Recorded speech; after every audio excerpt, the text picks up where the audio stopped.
Hello friends, જય અંબે, જય માતાજી. કેમ છો બધા? મજામાં? સ્વાગત છે તમારું મારી રસોઈની ચેનલ. આજે આપણે દિવાળી સ્પેશિયલ મિની સમોસા બનાવીશું. તમે મહિનાઓ સુધી સ્ટોર કરી શકો, બચે તો.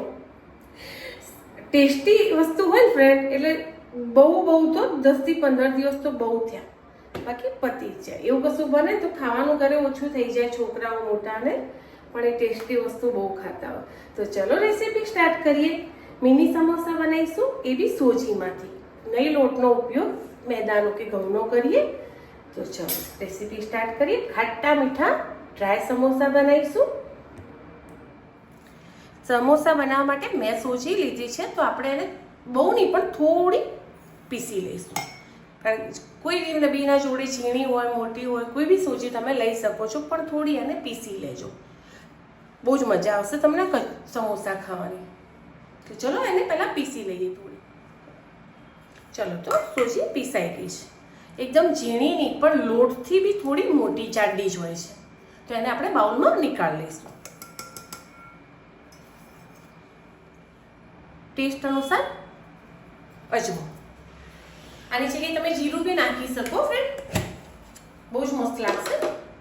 ટેસ્ટ અનુસાર ખાલી હાલ આપણે આમાં મીઠું જ એડ કરીશું, બીજું કોઈ વસ્તુ એડ કરીશું નહીં.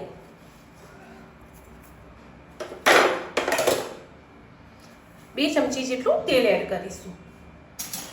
તેલ માપે એડ કરજો, પણ સિંગ તેલ કે એવું લેજો તો સ્ટોર કરી શકશો તમે, એટલા માટે.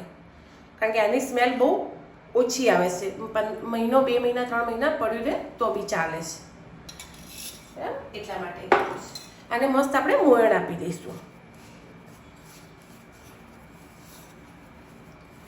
મિની સમોસા ખસ્તા બહુ જ મસ્ત હશે. અને એમાં સોજી લીધી છે, ઘઉંનો લોટ કે કશું જ નથી લીધું.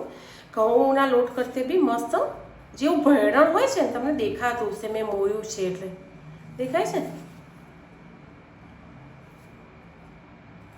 મોયણ પણ બરાબર થઈ ગયું છે. હવે આપણે એને લોટ બાંધી અને એક બાજુ મૂકી પછી મસાલો તૈયાર કરીશું. પાણી લઈ લઈએ. બહુ ઢીલો બી લોટ નથી બાંધવાનો અને બહુ કડક બી નથી બાંધવાનો ફ્રેન્ડ, સોજી પીસે એટલે રોટલી જેવો બી ના બાંધી દેતા. થોડો રોટલીથી કડક બાંધજો અને ભાખરીથી થોડો ઢીલો બાંધજો. ચલો, તો લોટ બંધાઈ ગયો છે અને રેસ્ટ કરવા મૂકી દઈશું. જે સોજી આપણે પીસી હતી એ જ બાઉલ લઈ લઈશું. એમાં મસ્ત મસાલો તૈયાર કરીશું ડ્રાય સમોસાનો. એમાં કોઈ વધારે તામઝામ કરવાની નથી, ફટાફટ મસાલો થઈ જશે. તો મેં લીધી છે અડધી વાટકી જેટલી. કોઈ બી સેવ લઈ શકો તમે. મેં બિકાનેરી સેવ લીધી છે. તમને ફાવે હાજર હોય ફ્રેન્ડ એ સેવ લઈ લેવાની. વાર બી ના લાગે અને ફટાફટ આપણું કામ થઈ જાય. 1.5 ચમચી જેટલું અંદર ટોપરાનું છીણ લઈશું. ફ્રેશ લેજો, થોડા દિવસ પડ્યું રહે તો વાંધો ના આવે. એમાં 1 ચમચી જેટલો આમચૂર પાવડર લઈશું. આમચૂર પાવડર છે ખટાશ માટે જે બી વાપરવું હોય, પણ લીંબુ કેવું ના વાપરતા ફ્રેન્ડ, કારણ કે આપણે સ્ટોર કરવા છે ને એટલા માટે. 1 ચમચી જેટલી બુરું ખાંડ છે. ખાટા મીઠા સમોસા બની રહ્યા છે ડ્રાય, તો પછી 1 ચમચી જેટલું મરચું. મીઠું ટેસ્ટ અનુસાર. આમચૂર પાવડર ઘરે બનાવતા હોય, બધું એડ કરીને બનાવતા હોય તો મીઠું ધ્યાનથી એડ કરજો. થોડા જશે નોર્મલ દાણા. 1 ચમચી જેટલી નોર્મલ વરિયાળી. અને મસ્ત આપણે પીસી લઈશું એટલે આપણો એક મસાલો તૈયાર છે. તૈયાર છે આપણો મસાલો પીસેલો, એને ડીશમાં નીકાળી લઈશું. ચલો, મસ્ત મસાલો તૈયાર થઈ ગયો છે. કોઈ બી મહેનત વગર ફટાફટ બની જાય. અને હવે આપણે એમાં એને થોડું બાઇન્ડિંગ લાવવા માટે તેલ રેડીશું 1 ચમચી. જો તમે આની જગ્યાએ પાણી રેડવા માંગતા હોય તો બી ચાલે, પણ ફ્રેન્ડ સ્ટોર કરવાના હોય તમે તો પાણીના રેડતા તેલ જ એડ કરજો. બરાબર, આ રીતે આપણો મસાલો તૈયાર છે અને એક બાઇન્ડિંગ આવી જશે, વેરાઈ નહીં જાય મસાલો. આમાં તમારે મીઠું, ખટાશ ને સ્વીટ ચાખવું હોય તો ચાખી લેવાનું. આ રીતે છે. ચલો, ત્યારે હવે સોજી લઈ લઈશું. સોજીને 10 થી 15 મિનિટ થઈ ગઈ છે, રેસ્ટ આપે. તો ચલો ફ્રેન્ડ, લોટ લઈ લઈશું અને લોટને પહેલાં થોડો મસળી લઈશું. આપણે જેટલું મસળશું ને એટલું આપણું સમોસું સારું થશે, ખસ્તા થશે. લોટ પરફેક્ટ જ છે. આ રીતનો લોટ જોઈશે. 15 થી 20 મિનિટ પડ્યો રહ્યો તો બી લોટ સરસ જ છે. સૂજીએ જેટલું પાણી પીવું હતું એટલું પી લીધું છે. અને થોડું બરાબર હાથથી ના થાય તો વેલણથી ટીપી લેવા.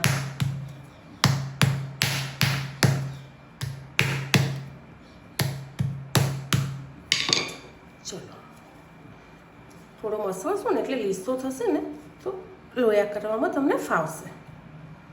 આ રીતે નાના નાના મિની સમોસા કરવા છે એટલે નાના નાના લોયા કરી લેવાના. કારણ કે આમાંથી બી એકમાંથી બે થશે. બરાબર, તો હું આ બધા લોયા કરી લઈશ. ચલો મેં વણી લીધું છે. અને તમે વણો ને તો થોડું ફ્રેન્ડ લંબચોરસ વણજો તો સમોસાનો શેપ આલતા ફાવે, ગોળ ના વણતા. બરાબર, આ રીતે આપણે તૈયાર કરીશું. સોજી છે ને એટલે થોડા ક્યાંય કાપ ફાટી જાય તો ચિંતા નહીં કરવાની. આ રીતે એને મસ્ત હાથથી દબાઈ દઈશું. અને મસાલો માપનો ભરજો એટલે અંદર જઈને તૂટી ના જાય તેલમાં. કારણ કે પછી બધું તેલ બી બગડશે અને તમને બી મજા નહીં આવે. કેટલું મસ્ત નાનું નાનું મિની સમોસું લાગે છે ને. જે રીતે મસાલો અંદર સેટ થાય એ રીતે આપણે ભરીશું. પાણી આમાં નહીં લગાવીએ બિલકુલ, કારણ કે આપણે સ્ટોર કરવા છે એટલા માટે. એકદમ ડ્રાય રહે ને એ રીતે બરાબર ફિટ બી થઈ જશે, વાંધો નહીં આવે. છે ને મસ્ત. આનાથી મોટું કરશો તો બી ચાલશે. જે રીતે તમને ફાવે બનાવવા એ રીતે સમોસા બનાવી લેવાના છે. જો આ એનાથી થોડું મોટું થશે. આ રીતે આપણે બધા ડ્રાય સમોસા તૈયાર કરી લઈશું, એ બી સોજીના. અને કોઈ માથાકૂટ વગર આપણે ફટાફટ મસાલો બી તૈયાર કરી લીધો. આ રીતે રાખવાનું અને આ રીતે અંદર મસાલો ડ્રાય મસાલો અંદર એડ કરી લેવાનો. આ થઈ ગયું આપણું સીલ સમોસું. જો બેઠા ઘાટનું કરવું હોય તો આમ એને બેસાડી દેવાનું છે. આ રીતે આપણે બધા તૈયાર કરી લઈશું. નાના મોટા જે રીતે તમને શેપ ગમે એ રીતે કરી લેવા. તો ચલો ફ્રેન્ડ, પહેલાં થોડા તળી લઈશું. મેં તૈયાર કરી લીધા છે મિની સમોસા. દેખાય છે ને તમને? તો ચલો તેલ મૂકી દીધું છે. નોર્મલ તેલમાં તળીશું, બહુ ઓવર તેલમાં બી નહીં તળી. ચલો તેલ માપનું ગરમ છે. જોઈ લેવાના સીલ કે ખુલે એવું નથી ને. બધા સમોસા તમે ખાધા હશે ફ્રેન્ડ, ઘઉંના લોટના, મેદાના. પણ આ ડ્રાય સમોસા તમે એકવાર સોજીના બનાવજો, બહુ જ મજા આવશે. તેલ બિલકુલ ઓછું ભરાશે આમાં. એક સાથે જેટલા આવે એટલા અંદર એડ કરી દઈશું. તળાવા સરખા જોઈએ, ફાવે એવી. બરાબર, જો પેલા મસ્ત તળાય છે ને. પણ મેં તમને કીધું ને કે તૂટી જશે. મારું બી એક સમોસું ક્યાંકથી પેલું એ થયું છે, તૂટ્યું છે, એટલે અંદર થોડો મસાલો તેલમાં ગયો છે. બરાબર ફ્રેન્ડ? એટલે જો આ બરાબર એને સીલ કરજો ફ્રેન્ડ. કારણ કે મેં બીજા બધા તો સીલ સારા કર્યા છે, પણ 1-2 મહિના સાચવવા માટે આપણે પાણી ના લગાવીએ એટલા માટે આ સાઈડમાંથી ખુલી ગયો છે. બીજા બધા બહુ જ મસ્ત થયા છે. એટલે બરાબર તમે, મારા જોડે પ્રોબ્લેમ થયો છે, તમારા જોડે ના થાય એટલા માટે સીલ બરાબર કરો. ચલો તો પ્લેટમાં નિકાલ લઈએ. બહુ ડાર્ક કલર નથી કરવો.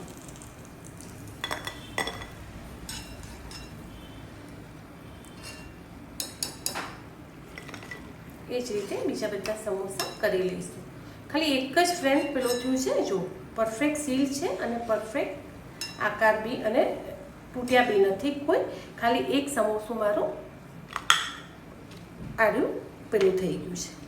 તો ચલો એ જ રીતે બીજા બધા બનાવી લઈશું. તો ચલો ફ્રેન્ડ, બની ગયા છે. બીજા બધા બનાવી જઈશું. ચોક્કસથી તમે રેસીપી ટ્રાય કરજો, બહુ જ મસ્ત બને છે. મિની સમોસા 1-2 મહિના સુધી તમે આને સ્ટોર કરી શકો છો. ડ્રાય છે, બગડશે કશું જ નહીં. 3 થી 4 મહિના સુધી આ સમોસું રહે, પણ એટલું બચવાનું છે નહીં. બાકી આમાં કોઈ બગડે એવી વસ્તુ આપણે એડ કરી નથી. અને આમાં પ્લસ પોઈન્ટ એ છે કે આપણે સોજીના બનાવ્યા છે, તો બહુ હેલ્ધી બને છે અને બહુ ટેસ્ટી બી બને છે. અને તમે જુઓ સમોસું આપણે હાથમાં, હું તમને પકડી અને બતાવું બી ખરા કે કેટલું ઓઇલ છે. કશું છું છે કે, અને હમણાં થોડીક વાર રહીને તો બિલકુલ ડ્રાય થઈ જશે. તો બનાવજો ચોક્કસથી, એન્જોય કરજો. મળીએ આગળના નવા બ્લોગમાં. By friend.